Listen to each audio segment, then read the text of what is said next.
Students exercise 5.3 का question number 5 है। Determine the value of K की वैल्यू फाइंड करें if P of x is equal to के x square plus K x cube plus 4x square plus 3x minus 4 and Q of x is equal to x की power 3 minus 4x plus K leaves same remainder when divided by x minus 3।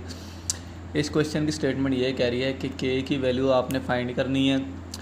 इन दोनों polynomials को जब इस number से divide करें तो same reminder आता है। ठीक है, तो गिवन दैट सोल्यूशन इसका स्टार्ट करते हैं।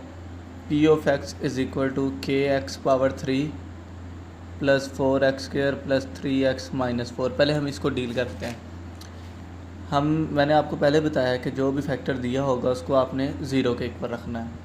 तो यहाँ से x की वैल्यू आ जाएगी 3। इस x की वैल्यू को यहाँ रिप्लेस करें। ठीक है, तो P of 3 is equal to K into 3 की पावर 3 प्लस 4 इंटू 3 की पावर 2 प्लस 3 इंटू 3 माइनस 4। जहाँ जहाँ हिस्सा वहाँ वैल्यूज़ क्या की, रिप्लेस कर दी।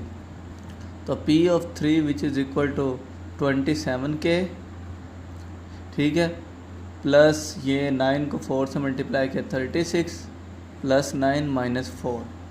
ठीक है, तो 36 प्लस 9 माइनस 4, ये कितना आंसर आ गया आपका 41। P of 3 is equal to 27K plus 41। ठीक है, हमें K की वैल्यू चाहिए ना, तो हम पुट कर लेते हैं कि P of 3 which is equal to 0। ठीक है, इट्स मीन कि 27K plus 41 which is equal to 0। 27K is equal to minus 41 और K की वैल्यू क्या आ गई माइनस 41 ओवर 27। ये इसके लिहाज से आई है। अब हम दूसरे में ये वैल्यू पुट करते हैं कि Q ऑफ, ये मैं इसमें डायरेक्ट वैल्यू पुट कर रहा हूँ। 3 इज़ इक्वल टू 3 की power 3 minus 4 into 3 plus K। ठीक है, तो Q of 3 is equal to 27 minus 12 plus K। अच्छा, तो Q of 3 is equal to 27 में से 12 माइनस करें तो ये आपके पास आता है 15 प्लस K। इसी तरह आपने Q ऑफ 3 भी 0 के ऊपर रख लेना है, तो it's mean 15 plus K which is equal to 0 और K की वैल्यू आ जाएगी माइनस 15। ठीक है, इस इक्वेशन के लिहाज से K की वैल्यू ये आती है और इस इक्वेशन के लिहाज से K की वैल्यू ये आती है। ये आपने K फाइंड कर लिया। ठीक है, इसमें कोई मुश्किल नहीं थी। फैक्टर को दोनों में अलग अलग पुट किया और फिर जो इक्वेशन है उसको 0 के इक्वल पुट कर लिया बाय ज़ीरो फैक्टर रूल जो है। ये क्वेश्चन ज़रा गौर से समझना है। वो कह रहा है the remainder after dividing the polynomial P of x x cube plus a x square plus 7 by x plus 1 is 2b। वो कह रहा है इस पोलिनोमियल को अगर इससे डिवाइड करें तो हमारा रिमाइंडर ये आता है। ये उसने बता दिया कि इसका एंड पे ये जवाब आता है, मतलब ये रिमाइंडर है। Calculate the value of a और बी की वैल्यू बताएं if the expression is divided by leaves a remainder b plus 5 is divided by x minus 2। अब इसमें डबल वैल्यू आपने करनी है। अगर हम इसको इससे डिवाइड करें तो हमारे पास ये आंसर आता है, अगर हम इसको इससे डिवाइड करें तो हमारे पास ये आंसर आता है। हमने a और b बताना है। चलिए स्टार्ट करते हैं इसको ज़रा। ठीक है, हमारे पास गिवन क्या है, P of x is equal to x plus 3ax square plus 7। पहले हम इसको लेते हैं कि x plus 1 which is equal to 0। तो x की वैल्यू क्या आ गई माइनस 1, वो आपने रिप्लेस कर देना यहाँ। तो P of minus 1 which is equal to minus 1 की power 3 plus a into minus 1 का स्क्वायर प्लस 7।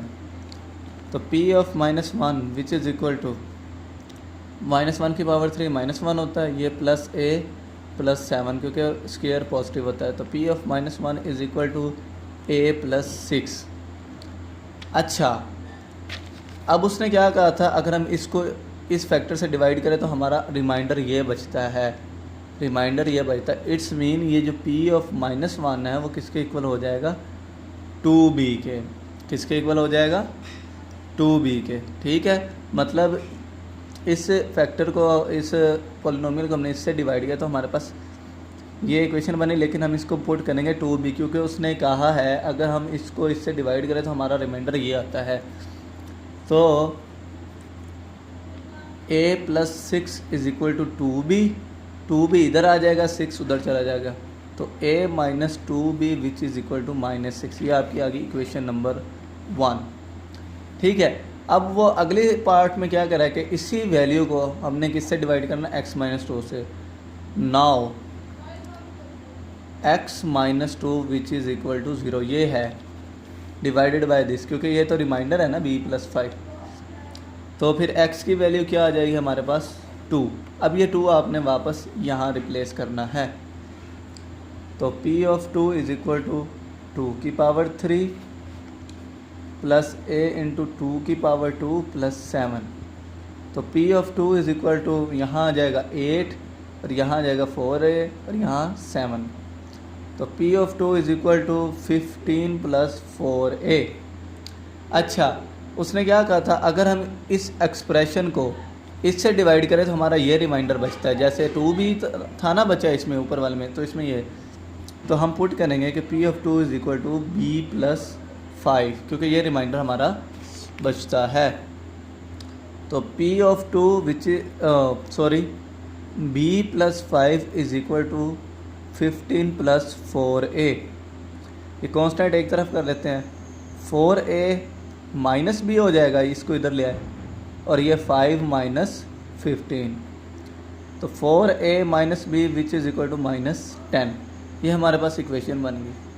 ठीक है, 2। मैं इस इक्वेशन को मल्टीप्लाई अगर कर दूँ 4 से, इस इक्वेशन को, इक्वेशन 1 × 4, तो ये 4 से मल्टीप्लाई करेंगे तो 4a - 8b = -24, ये इक्वेशन बन जाती है। इसे इक्वेशन 3 का नाम दे लिया। अब 3 में से ये वाली इक्वेशन हम माइनस कर देते हैं, तो इक्वेशन 3 माइनस इक्वेशन 1 या 2, तो 4a - 8b which is equal to -24 और 4a - b is equal to -10। हम इसको सब्ट्रैक्ट करेंगे, ये माइनस में चला जाएगा, ये प्लस में, और ये भी प्लस में, ये कैंसिल आउट हो गया। तो -8b प्लस का b माइनस का 7b, ठीक है, और इधर क्या आ जाएगा -14, क्योंकि प्लस माइनस का 24 है, प्लस का 10 है। अच्छा, तो आपके पास क्या आ गया, -7b is equal to -14, minus से माइनस कैंसिल, b की वैल्यू क्या आ गई 14/7, 7 2 14। अब b की वैल्यू आ गई 2। हम एक इसको पुट कर देते हैं इक्वेशन 1 में, क्योंकि इक्वेशन 1 क्या है, a - 2b क्या थी equation, a - 2b is equal to -6, तो a - 2 इंटू b की वैल्यू भी 2 होगी, वो -6, तो a - 4 which is equal to 6, a is equal to -6, ये +4 हो जाएगा, तो a की वैल्यू क्या आ जाएगी आपकी -2। तो ये आपकी a और b की वैल्यूज़ आ गई। ठीक है, सिर्फ इसमें रिमाइंडर गिवन थे, पहले हम 0 पुट करते थे और इसमें सिंगल काम पहले करते थे, यहाँ सिर्फ 2 बार काम किया। पॉलिनोमियल में दोनों फैक्टर्स के अलग अलग वैल्यू पुट किए हैं और उनके रिमाइंडर्स के इक्वल रखा है, तो ये हमारे पास आंसर आ गया। ठीक है, तो ये भी क्वेश्चन सिमिलरली वैसे ही है कि ये एक्सप्रेशन है, वो कह रहा है रिमाइंडर है -3 and 12 when divided by x - 1 and x + 2 respectively, तो l और m की वैल्यू फाइंड करें। तो हमारे पास p ऑफ x किसके इक्वल है, lx की पावर 3 प्लस mx² - 4। 3 फैक्टर तब रिमाइंडर तब बचेगा जब हमारे पास इससे डिवाइड करेंगे। तो हम कहते हैं कि let x - 1 which is equal to 0, तो x इज़ इक्वल टू 1, ये 1 आपने यहाँ पुट कर दिया, तो p of 1 is equal to l into 1 की पावर 3 प्लस m इंटू 1 की पावर 2 -4, तो p of 1 is equal to l plus m -4। अच्छा, उसने भला क्या कहा है, ये expression leaves remainder -3 and 12 when divided by x - 1 and x + 2। अगर x -1 से डिवाइड करेंगे तो वो ये -3 रिमाइंडर देगा, अगर x + 2 से करेंगे तो वो 12 देगा आंसर। बात समझ, उम्मीद आपको आ गई होगी, ठीक है। अच्छा, इट्स मीन के P(1) जो है वो किसके इक्वल हो जाएगा, -3 के।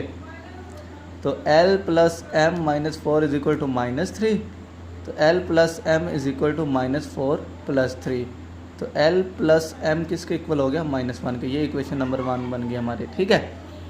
अब इसी एक्सप्रेशन में ये लेंगे, नाउ x + 2 = 0 और x की वैल्यू क्या होगी, -2। अब ये फिर यहाँ रिप्लेस करेंगे, ठीक है। तो p × -2 = L × -2⁻³ प्लस m × -2⁻2 -4, ठीक है। तो p of -2 = L × ये -8 हो जाएगा, प्लस × 4 हो जाएगा और यहाँ -4। अच्छा, p of -2 = -8L plus 4m -4, ये इक्वेशन बन गई। तो उसने क्या कहा था कि अगर इस फैक्टर से डिवाइड करें तो रिमाइंडर ये आना 12 आता है। तो हम पुट करेंगे p of -2 = 12, जिसमें बता देगा ना रिमाइंडर ये आता है, तो फिर आपने उसकी वैल्यू लेनी है, ज़ीरो पुट नहीं करना, ठीक है। तो -8L प्लस 4m -4 = 12, तो -8L प्लस 4m = 12 + 4 और -8L प्लस 4m = 16। ये इक्वेशन नंबर 2 हो गई।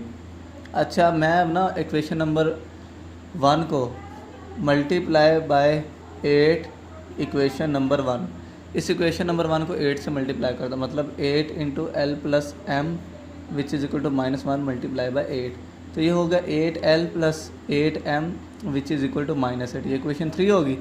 अब क्या करेंगे, इक्वेशन 2 में से इक्वेशन 3 माइनस कर देंगे, तो या ऐड कर दें, इक्वेशन 2 + 3, इन दोनों को हम कर रहे हैं ऐड, तो ये हो गया -8L प्लस 4m = 16 और ये हो गया 8L प्लस 8m = -8। जब हम एडिशन करते हैं तब साइन चेंज नहीं होते, ये कैंसिल आउट हो गए, तो ये हो गया 12m और यहाँ आ जाएगा 8, तो m की वैल्यू क्या होगी, 8/12, 4 2s are 8, 4 3s are 12, तो m की वैल्यू आ गई आपकी 2/3, ठीक है। अब ये m की वैल्यू आ गई, आप इसे पुट इन इक्वेशन 1। इक्वेशन 1 यही है कि L प्लस m = -1, तो L प्लस m की वैल्यू है 2/3 = -1, which is implied that L = -1 - 2/3, तो L की वैल्यू क्या आ गई, 3 - 3 - 2 हो गया, तो L की वैल्यू आ गई -5/3। तो ये आपका आंसर हो गया फाइनल। अब ये एक्सरसाइज आपकी कंप्लीट हो गई है। जो क्वेश्चन मैंने छोड़े हैं वो आप लोगों ने खुद करने हैं, क्योंकि वो बिल्कुल यही मेथड है, सिंपल है। तो उम्मीद है आप लोगों को इनकी समझ आ गई होगी, बड़े आसान से सवाल हैं, ठीक है। अब तक के लिए इतना ही, ओके, अल्लाह हाफिज़।